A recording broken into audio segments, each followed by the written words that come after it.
दोस्तों, आपने वो कहावत तो सुनी ही होगी, वर्क स्मार्ट नॉट हार्ड। यानी कि किसी भी काम को करने का एक आसान तरीका होता है और जब हम वही काम आसानी से कर सकते हैं तो बिना मतलब की मेहनत क्यों करें।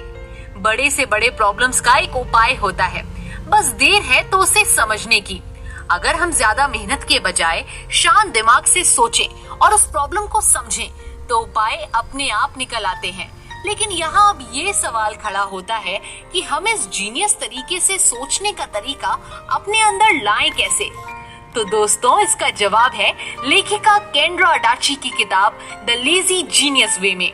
ऑथर बताती हैं कि कैसे कुछ आसान तरीकों से आप अपने डेली लाइफ में बदलाव ला सकते हैं और अपने जीवन के कुछ जरूरी कामों को ज्यादा आसानी से करने में खुद को लायक बना सकते हैं। इसी के साथ आगे बढ़ते हुए ऑथर अपने जीवन का एक किस्सा बताती है जब वो अपने पति और बच्चों के साथ गर्मियों की छुट्टी में एक बीच पर गई थी। हालांकि लेखिका केंड्रा अडाची अपने बारे में बताते हुए कहती हैं कि वो उस तरह की माँ नहीं है जो अपने बच्चों के साथ लगातार घंटों खेले। हालांकि इसका ये बिल्कुल मतलब नहीं कि वो अपने बच्चों से प्यार नहीं करती। उन्हें अपने बच्चों से बहुत लगाव और प्यार है, लेकिन घंटों खेल पाना उनके बस की बात नहीं है। वो तो शुक्र है कि ये जिम्मेदारी उनके हस्बैंड ने संभाली है, जो बच्चों के साथ ज्यादा समय बिताते हैं। उसी रोज की बात है जब वो सब बीच पर गए थे और उनके हस्बैंड ने बीच के किनारे एक बहुत ही गहरा गड्ढा खोदा और वो गड्ढा इतना गहरा था कि लेट कर देखने पर भी उसकी गहराई का अंदाजा लगा पाना मुश्किल था। उनके हस्बैंड ने सारे बच्चों को इकट्ठा किया और उस गड्ढे को पानी से भरने के लिए कहने लगे। सारे बच्चों ने ऐसा ही किया, पर कुछ देर कड़ी मेहनत के बाद भी जब गड्ढा नहीं भरा, सारे बच्चे थक हार कर दूसरे खेल खेलने लगे। पर लेखिका को ये बात थोड़ी अजीब लगी। वो खुद उस गड्ढे के पास गईं और कुछ ऐसा हुआ कि जैसे उन्हें उनके सारे सवालों के जवाब मिल गए। उन्हें कि उनके जीवन में बहुत समय पहले से एक अनसुलझी पहेली थी जो अब सुलझने लगी। दरअसल जो पानी गड्ढे में जा रहा था, सारा पानी रेत सोख ले रही थी, जिसके कारण गड्ढे में कितना भी पानी डालने का कोई फायदा नहीं हो पा रहा था। इसी बात की तुलना लेखिका ने अपने जीवन से की। जैसे कि हम कभी कोई काम पूरी मेहनत से किए जा रहे हैं, लेकिन उसका कोई रिजल्ट निकल कर नहीं आ रहा, तो गलती यहाँ हमारे सोचने और समझने में है।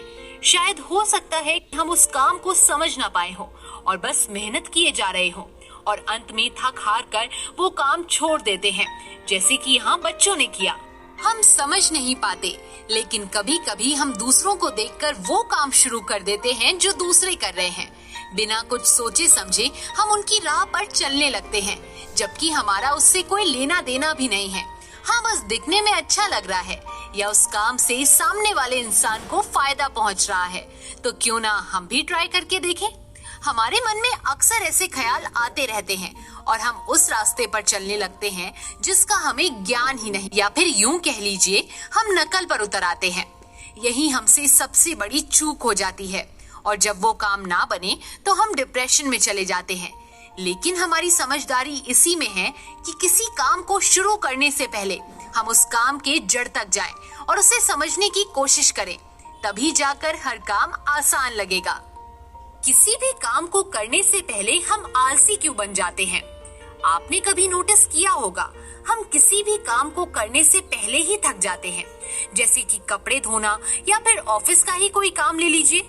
कपड़े धोने से पहले हम उन कपड़ों की ढेर को देखकर ही थक जाते हैं और जब कोई दूसरा रास्ता नहीं दिखता तो बिना मन के ही हम कपड़े धोने लग जाते हैं।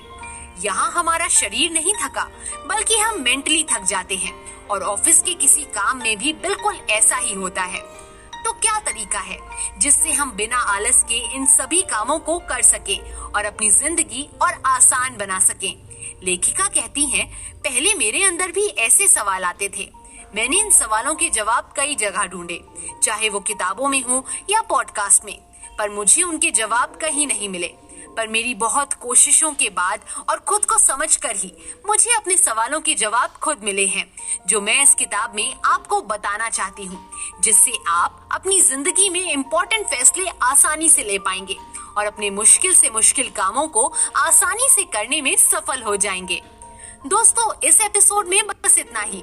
हम आगे चर्चा करेंगे लेखिका केंड्रा अडाची के बताए गए पहले नियम पर, जो बताती है कि हम किस तरीके से सोचें कि हमारी सफलता सही डायरेक्शन में जाए और हम अपने सोचने की शक्ति कैसे बढ़ा सकें, जिससे हमें किसी भी काम को करने में आसानी हो। दोस्तों, सुनते रहिए। अपने विचार कमेंट बॉक्स में देना ना भूलें। नमस्कार।